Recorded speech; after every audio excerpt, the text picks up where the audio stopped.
अस्सलाम वालेकुम। Travel with Adil पे आप तमाम अहबाब को खुश आमदीद। आज से तकरीबन कोई 4 हफ्ते पहले हमने एक वीडियो में आपको बताया था कि एक वीज़ा के मुतालिक आपको बताएंगे जिसमें एक वीज़ा हासिल करके आप 3 मुल्कों का सफ़र कर सकते हैं। तो आज की ये वीडियो बेसिकली उसी के बारे में है। मैं आपको अपनी लैपटॉप स्क्रीन के ऊपर ले जाके तमाम चीज़ें शुरू से आखिर तक बताऊंगा और इसके अंदर बहुत अहम इंफॉर्मेशन भी बताने वाला हूँ कि आपके वीज़ा अप्रूवल के अंदर क्या चीज़ सबसे ज़्यादा आपकी मदद करेगी और वो आपने अप्लाई करते वक्त लाजिम करनी है। अगर ये वीडियो हेल्पफुल हो, पसंद आए तो इसको लाइक करके चैनल सब्सक्राइब करना ना भूलिएगा और अगर फेसबुक पे देख रहे हैं तो इसको दूसरे दोस्तों के साथ शेयर कर दें। बेसिकली आज की इस वीडियो का मकसद ये है कि वो लोग जो ट्रैवल हिस्ट्री बनाना चाहते हैं, ज़्यादा मुल्कों में जाना चाहते हैं और आराम से कि उनको वीज़ा आसानी से मिल जाए, तो ये उनके लिए है।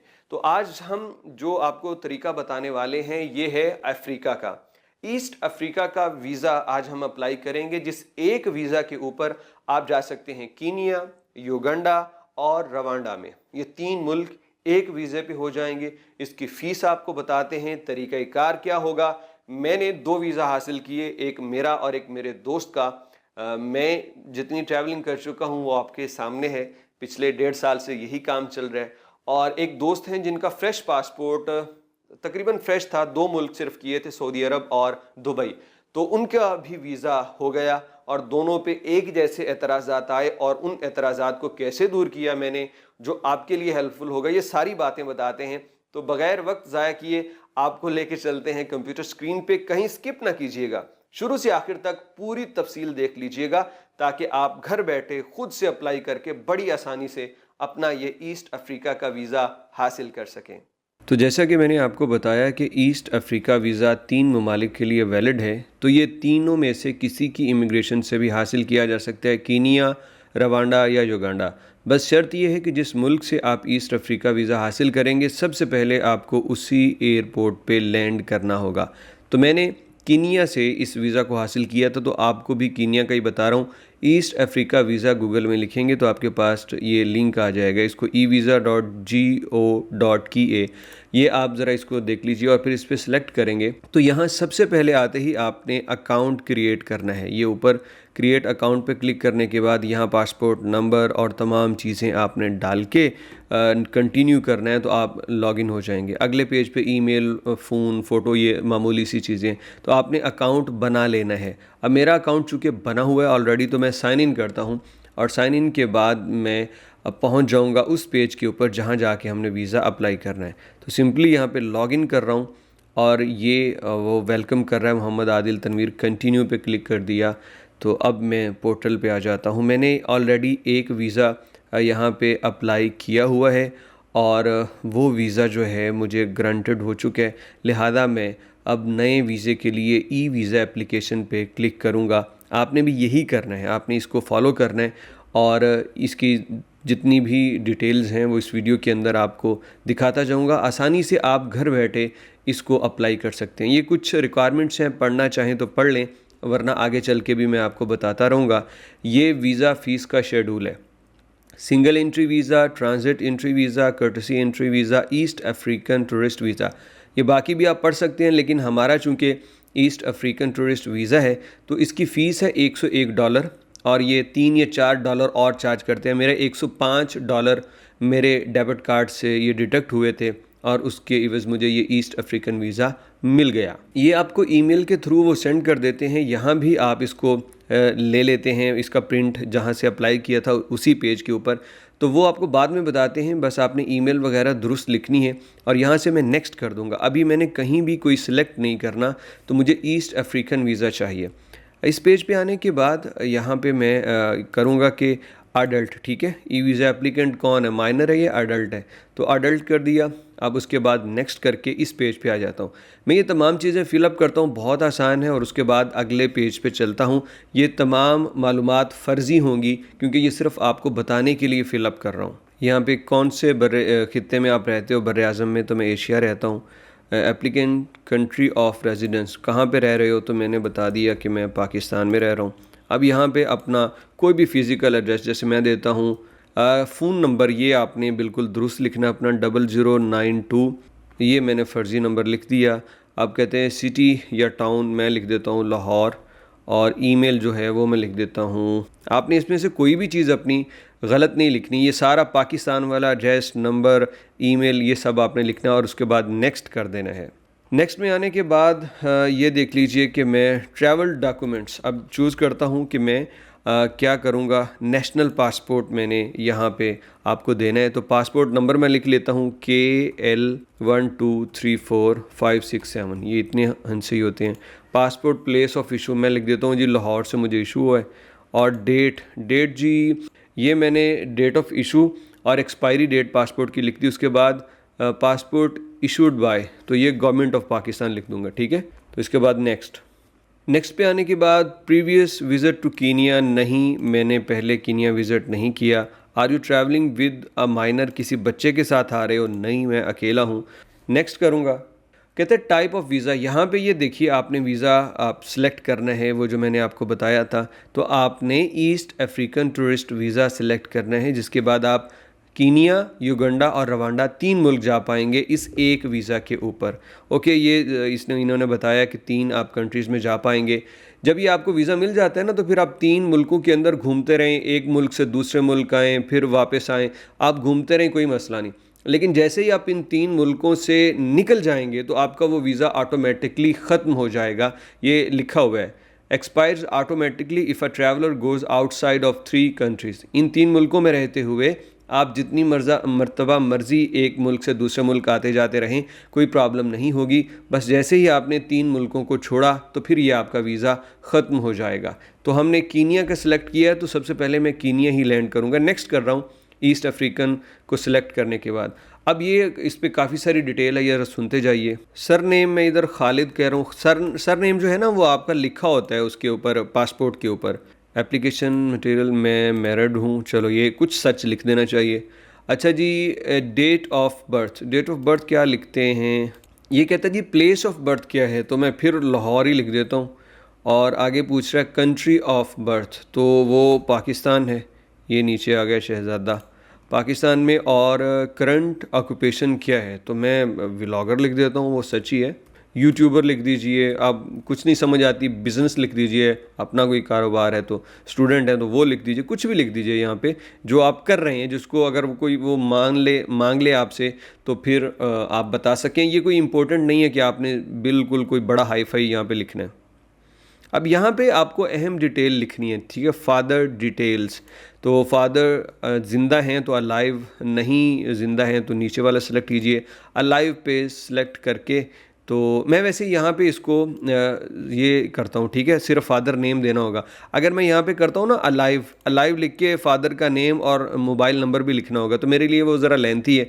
तो मैं क्या कर रहा हूँ, मैं दूसरे टॉपिक सेलेक्ट करके यहाँ पे अहमद नूरानी, ठीक है, लिखी जा रहा हूँ क्योंकि ऊपर भी फेक नेम था। अब मदर का पूछ रहा है, तो ये आप ज़िंदा अगर हैं तो अलाइव कीजिएगा, उसके साथ आपको मोबाइल नंबर देना होगा। तो मैं मोबाइल नंबर के झंझट से बचने के लिए यहाँ इसको शॉर्ट कर रहा हूँ, खालिदा अख्तर, ठीक है। अब आके स्पोज डिटेल मांग रहा है, यानी कि आपकी वाइफ का नाम क्या है, तो वो हम लिख देते हैं जी। क्या लिखें, रुखसाना रुखसाना कौसर, ये ठीक रहेगा। 1 2 3 4 4 5 5 6 7 8 0, ओके जी, ये पूरा हो गया। और उसके बाद किन डिटेल, अपने किसी रिश्तेदार की डिटेल आपने यहाँ पे दे देनी है, जो आपका कज़न वगैरह हो। जैसे मैं लिख देता हूँ खालिद वगैरह लिख दो, जाहिद लिख देता हूँ, जाहिद, और उसका मोबाइल नंबर आपने लिख देना। ये detail in case of emergency आपके घर रब्ता कर लें तो उसके लिए ये मांगी जाती है, तो ये आपने लाजमी देनी है। चलें जी, ये हो गया। और उसके बाद नेक्स्ट में जाने के बाद कहता है जी रीज़न फॉर ट्रैवल क्या है आपका, तो मैं कहता हूँ जी टूरिज़म। इसके बाद पूछ रहा है प्रपोज डेट ऑफ एंट्री, मैं कब आऊँगा, तो आज 1 अगस्त को मैं ये फिल अप कर रहा हूँ, तो मैं कहता हूँ जी मैं 30 अगस्त को आ जाऊँगा, ठीक है। और वो कहता है जी propose date of departure from Kenya, तो मैंने चूँकि कीनिया से 5-6 दिन के बाद चले जाना आगे, तो मैं इसको यहाँ पे करता हूँ कि 6 सितंबर को मैं वहाँ से निकल जाऊँगा। और होस्ट डिटेल ये कहता है क्या आप वहाँ पे किसके पास रह रहे हो, तो मैं कहता हूँ जी मैं होटल में रह रहा हूँ, सही है। अगर आपका कोई फ्रेंड वगैरह है तो उसका लिख दीजिए, नहीं तो होटल यहाँ पे मैंने सेलेक्ट कर दिया। अब होटल नेम मैं कहता हूँ हेरिटेज होटल है यहाँ पे, इनका 00254 कोड है और उसके बाद कोई अंदाजे से नंबर वगैरह लिख देते हैं। ठीक है जी, ये मैंने एक दफ़ा लिख दिया, गलत होगा तो ये रोक लेगा मुझे। ईमेल कहता है जी होस्ट का कोई लिख दें। ये भी आप booking.com से आपको ये नंबर वगैरह मिल जाएगा। जैसे मैंने यहाँ पे आपको दिखा दूँ कि एक बुकिंग की हुई थी, होटल बुकिंग, तो ये मेरे पास एक होटल बुकिंग थी, मैंने सेलेक्ट की हुई थी। तो इसके अंदर आपको तमाम एड्रेस वगैरह और फ़ोन नंबर ये देखिए यहाँ पे ये मिल रहे हैं। तो यही मोबाइल नंबर और यही होटल नेम वगैरह ये मैं यहाँ पे दे दूँगा। तो booking.com से आप कोई होटल बुकिंग कर सकते हैं। तो जीमेल मैं क्या कर देता हूँ, gh.kalam@gmail.com। अच्छा, ये मैंने फ़र्ज़ी लिख दी। अब क्या कहते हैं जी अराइव्स बाय, आप कैसे आ रहे हैं, तो मैं कहता हूँ एयर के फ़्लाइट से आ रहा हूँ।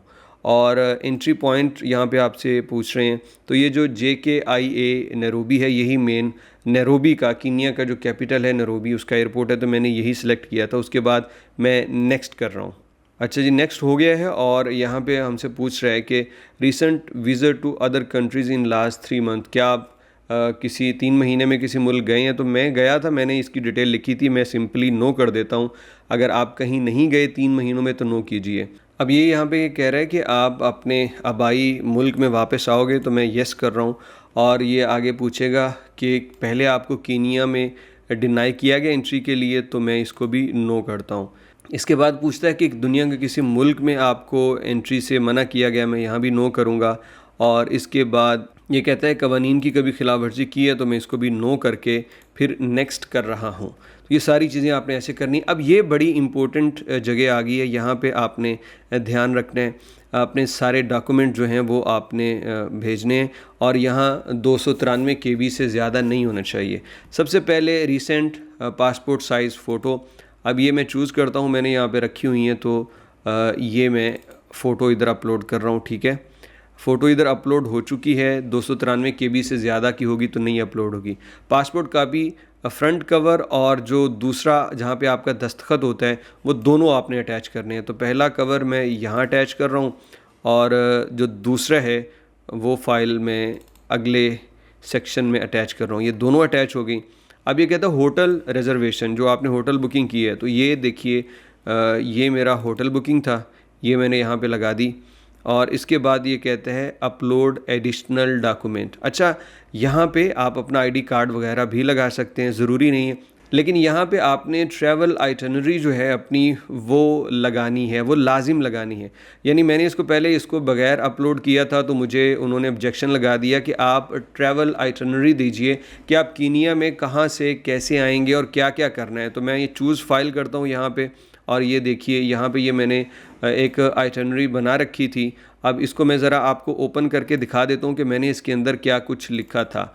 ये देख लीजिए, मैंने इसके अंदर सिंपली उनको लिखा था कि मैं 3 कंट्री विज़िट करना चाहता हूँ। पहले कीनिया आ रहा हूँ, पहले दिन नैरोबी सिटी को देखूँगा, फूड स्ट्रीट वगैरह, दूसरे दिन नैरोबी नेशनल पार्क जाऊँगा, और 4 दिन मैंने मसाई मरा और लेक नाकुरू सफारी ये करना है। तो ये मैंने इंटरनेट से सर्च करके उनको बता दिया कि मैं वहाँ पे 5-6 दिन जो रहूँगा तो क्या करना है।